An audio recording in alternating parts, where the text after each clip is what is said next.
You are listening to an original podcast from Caritas Denmark, translated to English from Danish.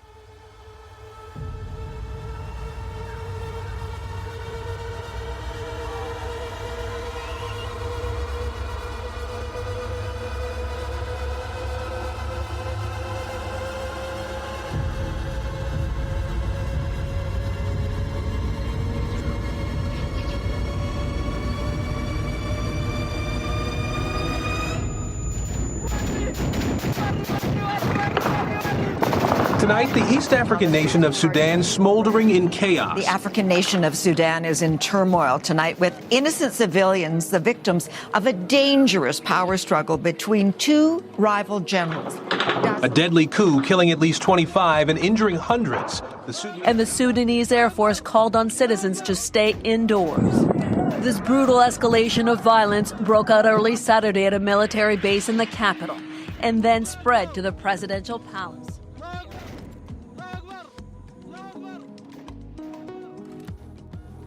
On April 15, 2023, a conflict breaks out, leading to overwhelming humanitarian consequences. A conflict in which over 10 million people have been displaced, most of them internally within Sudan. Others fled to neighboring countries such as Chad, Egypt, and Ethiopia. On one side of the conflict are the Sudanese Armed Forces, SAF, led by Al-Burhan, and on the other, the Rapid Support Forces, RSF, led by Mohammed Hamdan, also known as Hemedti Dagalo.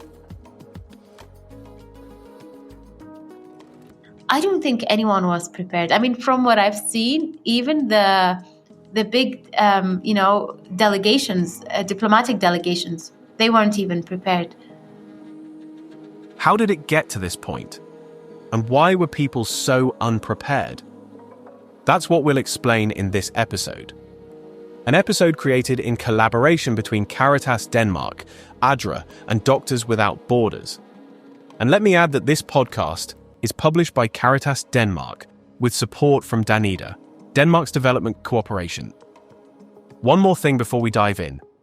There will be audio descriptions in this episode that some listeners may find distressing.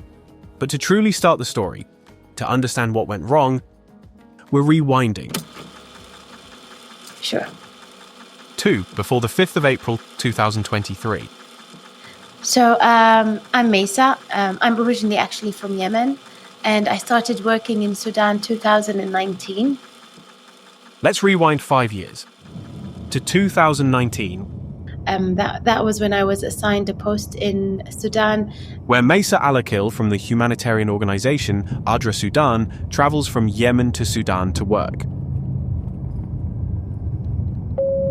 And all your carry-on luggage still completely underneath the seat in front of you. It was such an interesting experience. It was quite different from many of the countries I've been to because it has this very interesting mix of Arab and African culture, which I found very fascinating. So I was very happy. I was very happy to explore a new country. So I arrived on the plane. I think it was sometime in the afternoon. I was questioned for a while with the customs officer and so on about my role, about what ADRA, our organization, does. Where our HQ is. I think it's because, the previous government of Sudan underwent lots of sanctions. So because of their alleged ties with Muslim Brotherhood and their alleged ties with, the different terrorist organizations. So there was lots of paranoia that many of the INGOs are probably there to spy on them or, doing some sort of espionage. Which probably is not true, but that you couldn't say that to them. But then they did call our liaison officer, who was waiting just outside, and he did assist me, show them some of the papers, what we're doing, and so on. And then our office wasn't too far from the airport. Luckily, it was around 10-minute drive. So when I arrived, I got to meet and greet everyone. The country director back then, his name was Paul, American. He greeted me, he took me around the office. and then he took me to my apartment where I would be upstairs. It was interesting because at the time I arrived, the demonstrations had just started happening in Sudan against the previous government, al-Bashir. So at that night, I remember I just in front of my door, or the balcony, I could see the youth going out chanting that they want Omar al-Bashir gone.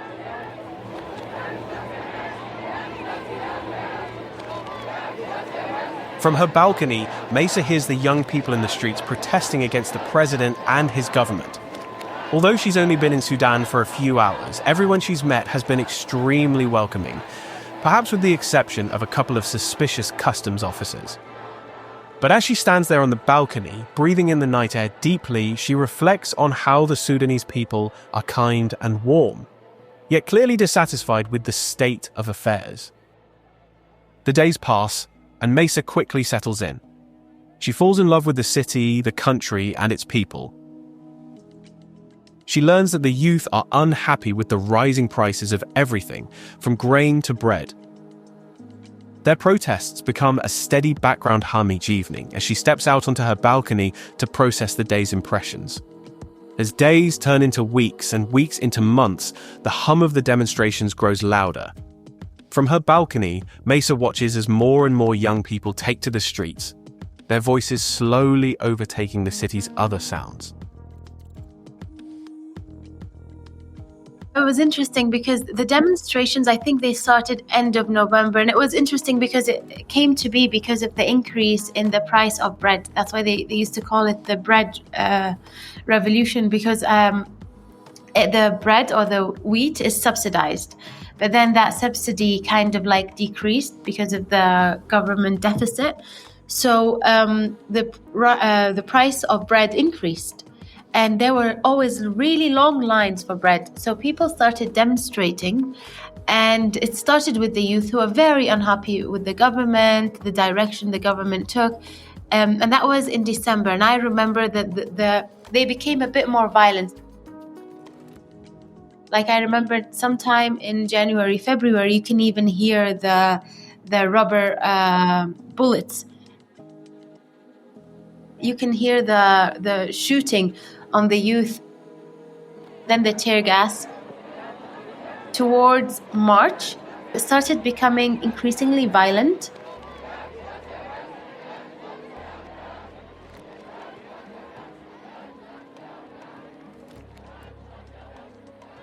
The city's nervous system begins to tremble. You can see the tension written on everyone's faces. What will happen? The youth on one side and the government on the other. Because things became very violent after April. At the office, updates are being checked constantly. And so I remember I had a meeting or a workshop, and I was with two of my great Sudanese colleagues, and they were giving me the news, day to day. Even one of the project managers of our Sudan colleagues, her two sons were in the demonstrations. So she was very, very worried. And she was like always, checking for updates, checking that her sons are safe, because like I said, it became more violent. There were detentions of youth, and there were news of rape of females there.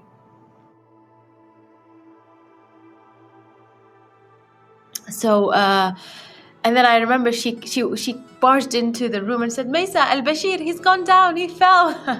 And then we were celebrating.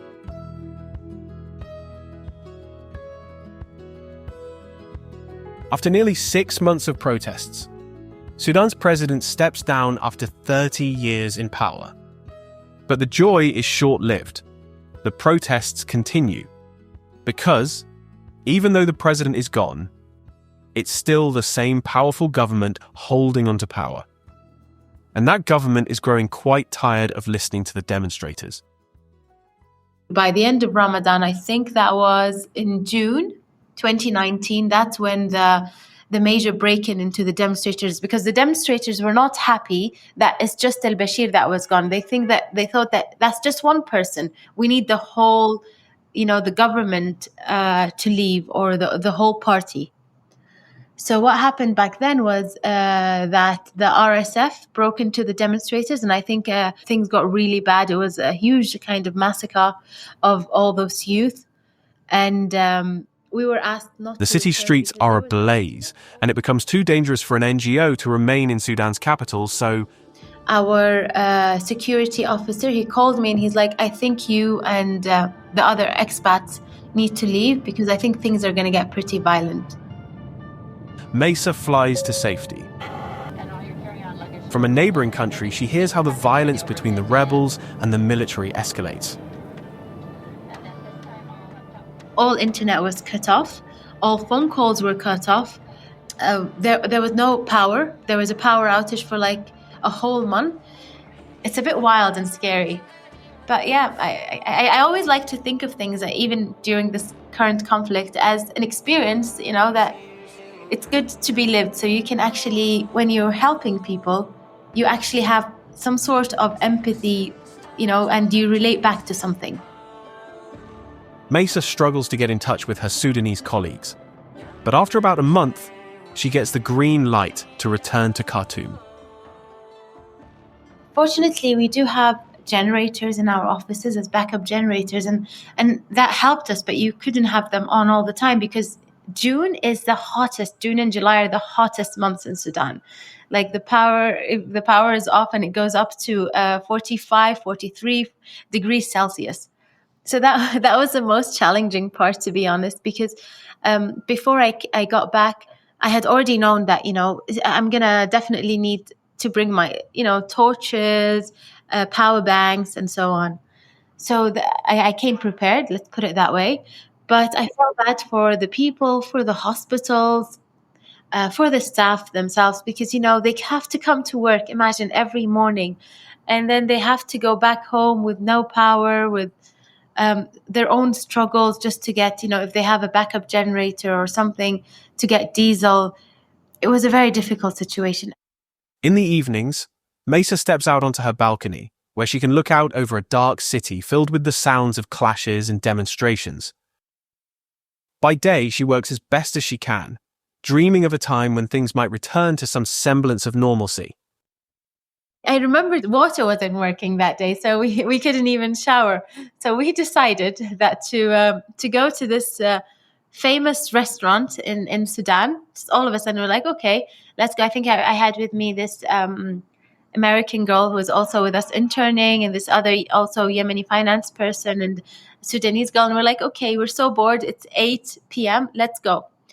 While we were in that restaurant and using their water very freely, we heard some not gunshots. I think it was fireworks, and some like celebratory gunshots. And then we came out only to say that power is on and people are celebrating. And the cars were all over the street. You know how they celebrate when a team wins in football? That's exactly how it was. Everyone was raising the flags, and we saw all the youth coming out from the windows of their car. It's apparently, one, power has come back on, but also because they had announced the reconciliatory government between the civilian population and the army. So that's when, first of all, we were very scared, to be honest. And then when we saw that it was celebrations, we were quite happy. Power and water running, and it felt like we were back to civilization again. It wasn't just electricity and clean water that were new. A new prime minister had taken office that same day. And with a new prime minister who had the support of the people, new hope for the future emerged as well. The people still had that hope going, that, that this is for a better future. If we lift the subsidies on fuel, that means that we'll have, cleaner energy that we can invest in. So, and then again, the US sanctions lifted on Sudan, so banking became better. They had like a floating exchange rate. They were able to have banks that operated like, have a Visa card, for instance. So they can do electronic... But hope can be a peculiar thing, perhaps especially in a country like Sudan, which has been plagued by unrest since the bread revolution broke out in 2019. So there was that kind of hope up until 2021. End of 2021, I think it was October 2021 when the coup happened. So I was living there with another ADRA worker who's from Peru in the same house, in the guest house. And it was interesting because I woke up and I looked at my phone and there was no signal. So you'd know in Sudan, usually, whenever things go bad, that's the first thing, an indicator is that they cut off all communication. So there was no signal on my phone in the morning.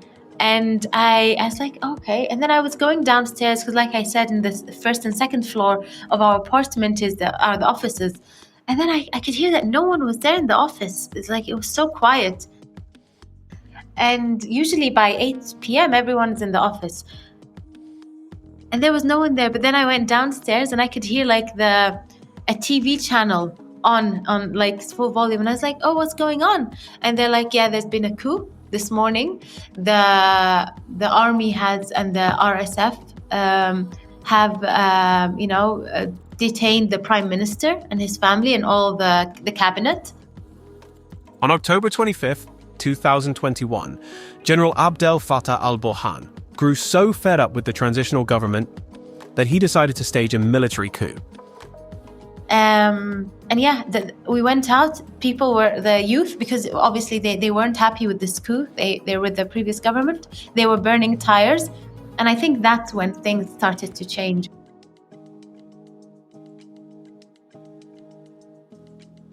Remember, we're in 2021, about 2 years before April 15th, 2023, when the war between the two military factions breaks out and utterly devastates Sudan. Here in 2021, it is the government's military on one side and the youth on the other. So what it was called back then, UNITAMS, it was like their UN mission to for reconciliation in Sudan. They came, they tried to sit with everyone, but it seems that things continued to deteriorate from then, because the protests continued. But not only that the protests continued, but then that's when they became, again, not the protesters, but even both sides became more violent. So every month or two, you'd hear that 10 or 20 youth were killed in the demonstrations, that 1 or 2 soldiers were killed in the demonstrations. So every month you'd hear of how things deteriorated. And I think people started to also notice a sort of a drift between the two main political army parties. And although that drift was kind of noticed, because there was always an outbreak of violence here or there, and it was blamed on this side or that side. So for instance, in 2022, there were always outbreaks of violences in, for instance, Blue Nile. There was suddenly an outbreak of violence there. And from those small skirmishes, you could tell that things were not getting on well with the two big, army leaders. And so we were told that, to always remain vigilant, to make sure that everything is, our safety and security manual. Everyone can see it coming, but because it happens so gradually and the violence is so constant, people become somewhat numb to reality. Yes, things are going in the wrong direction, but they've been heading that way for a long time. The rumors have been going on for such a long time. It's the whole boy who cried wolf. A bit like the boy who cried wolf all over again. Because I think ever since the coup... the wolf is coming. And throughout 2022, everyone would be like, oh, it's going to break out today. Wolf. Tomorrow. Because there's this fight between them. There's this. Wolf. So I think people are like, oh, it's never going to happen. And of course, there are the small details that could have foreshadowed April 15th. But I remember very clearly, just 2 days before, because we had to... 2 days before April 15th, Maysa returns from a 2-week trip to Ethiopia. When she lands in Khartoum, there are small signs of what is about to unfold. I could tell, after I came back, that things were different, because even in the army headquarters, it was always open, because it's such a fancy building. But then there was a wall that was being built. You could tell that something is wrong. And our logistics manager came that day because if you leave Sudan because we have work permits, if you leave Sudan, you have to get what they call an exit visa. So he came back to us and he said, okay, maybe you guys, things don't seem to be okay. It was a weekend. I think it was Thursday, because weekends in Sudan are Friday and Saturday. So it was a Thursday, and he came and he told me, my boss and I, he's like, can you give me your passports? I think we need to work on an exit visa for you guys because it seems that situation isn't so good. And I was like, okay. And I remember I went out with him because we had to do some bank transfers and so on. And you can tell things were bad because there were those armored army vehicles in front of every embassy. And I've never seen that in Sudan. Even during the demonstrations, I've never seen so many, army vehicles everywhere in the streets. And I was like, okay, yeah, things do seem to be bad. I don't think we expected it to, break out that weekend. We just knew it was getting really bad. Saturday morning, April 15th, 2023. Saturday morning, that's when we heard the gunshots. In the beginning, I thought it was just demonstrations. So I went back to the safety and security group and I was like, oh, I'm hearing gunshots. And this time they did not break the internet. So I sent a message to the group and then everyone was like, yeah, we hear gunshots. And it was very close to my place because I live close to the presidential palace. So I remember I was like, oh, what's going on? But then I heard a bomb explode and I saw bricks falling from the 6th floor of my building. I was like, oh, okay, this looks really serious because the 6th floor was completely knocked down by a very large missile. So I had to go down to the basement and I was texting and then our boss and some of the local colleagues, they're like, yeah, we're hearing the news in Al Jazeera and all of that conflict has broken out between the two army factions, the RSF and the SAF.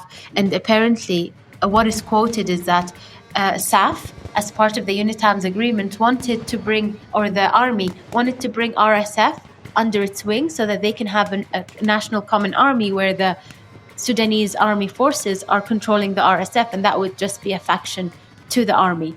And I guess that the RSF, which has always been a sort of autonomous and directly under the president, did not want that. They wanted their faction to be autonomous and have its own funding and its own kind of legion and everything.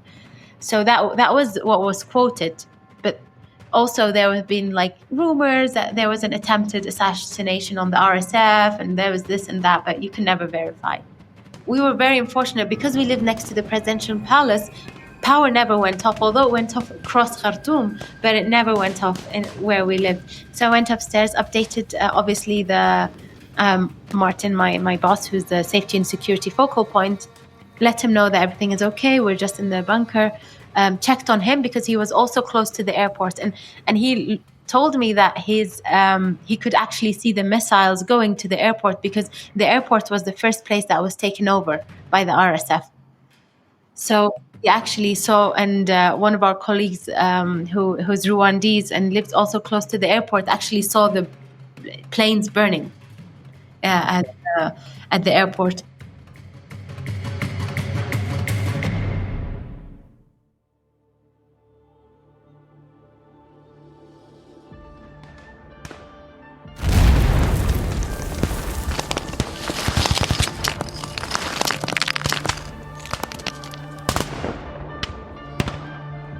For 2 years, she has witnessed how things in Sudan have grown increasingly unstable. First in 2019, when the youth protested against the government. Then again in 2021, when the military temporarily overthrew the transitional government. And now it's 2023.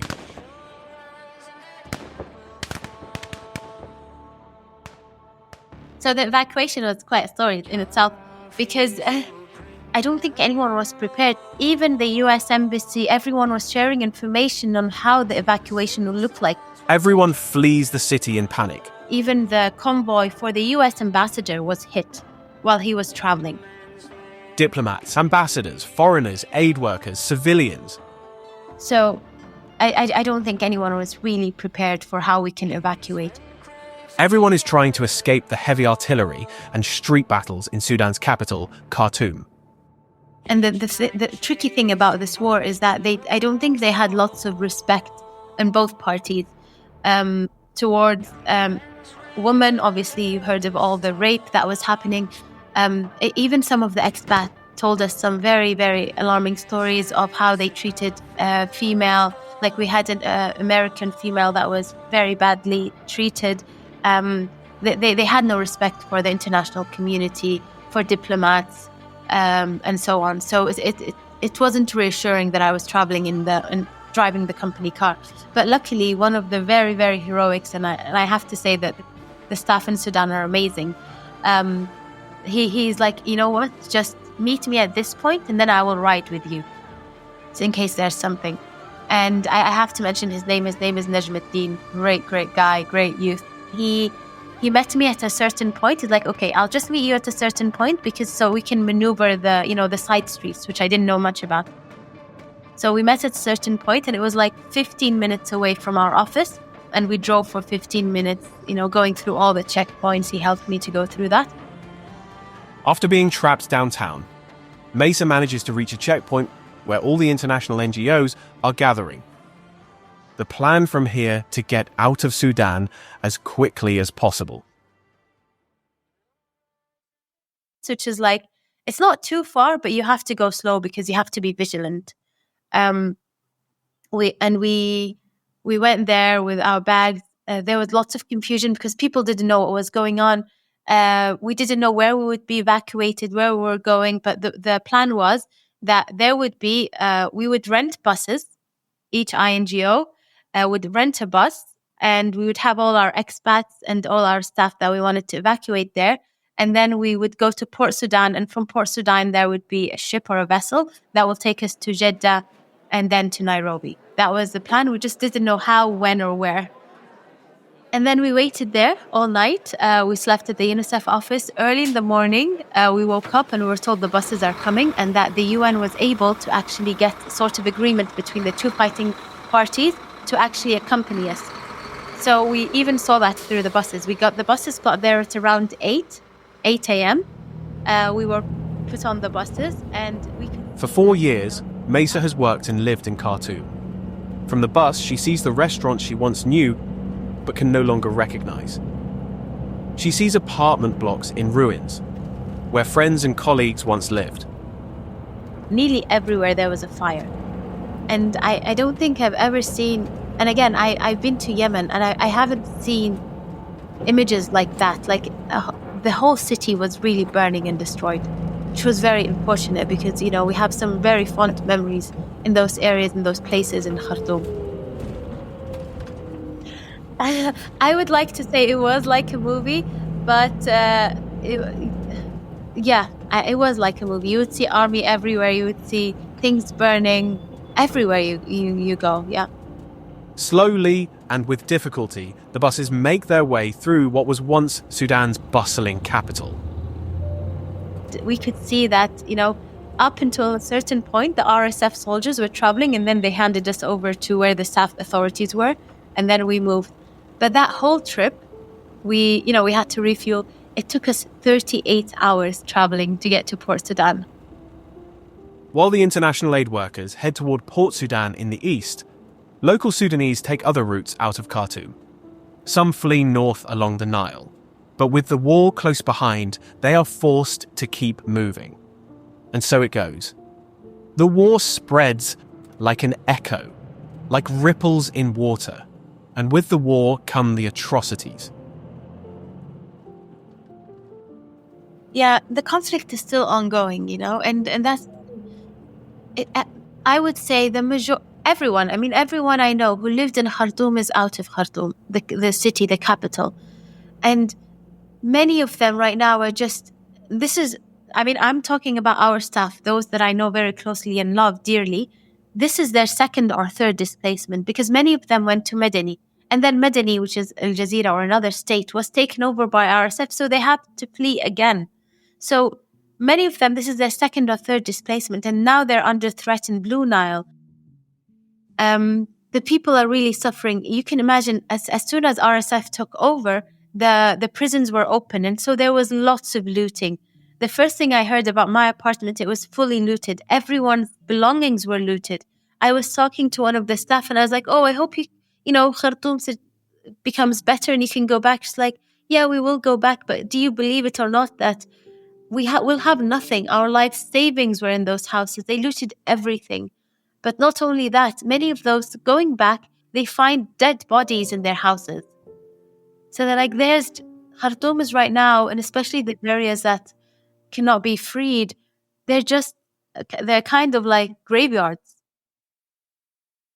The war began in Khartoum, but spread like wildfire across Sudan. Nearly 5 million people have fled to other parts of the country, and many of the towns and cities they fled to have since become war zones themselves. I won't even begin to explain the situation that was happening in Junaina, where 2 of my staff witnessed it. They've had to flee again and again. Like it's called a genocide. They would come in and they would kill all the male members in their house. So some of them witnessed their dads being killed, their brothers being killed right in front of them. An unstable and fragile country has descended into deep chaos. Like an echo, the war has spread from Khartoum to most of Sudan. Unfortunately, awareness of the war hasn't echoed out to the rest of the world in the same way. Perhaps that's how echoes work.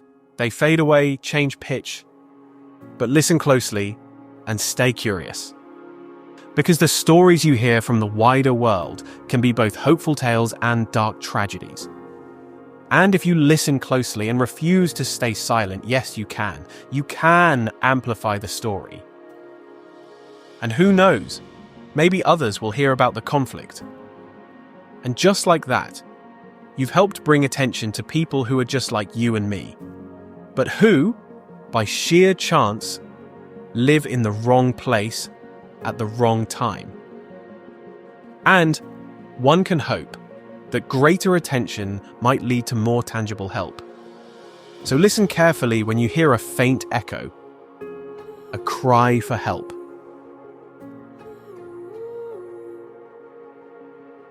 So the youth, many of them, of course, some of them had to flee with their families, but many of them are now what has, formed to be an ERR, or the emergency response rooms. They become a sort of an ambulance themselves, or an emergency management in their neighborhoods. They're the youth who are supporting the relief efforts. They built their soup kitchens in Khartoum. They're doing this neighborhood watch, helping in the equipment and supplies, even in areas where INGOs cannot get to. So they're there, they're helping.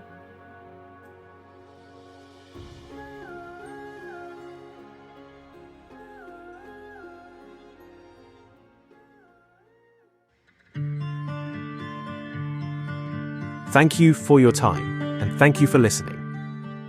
This podcast is produced by the podcast agency hearHEAR and published by Caritas Denmark, supported by Danida. The narrator, that's me, was created with help from AI. Once again, thank you for your time. Remember to see, to listen to, and to feel the world around you, the one close to you. But also remember, there is a bigger world out there somewhere.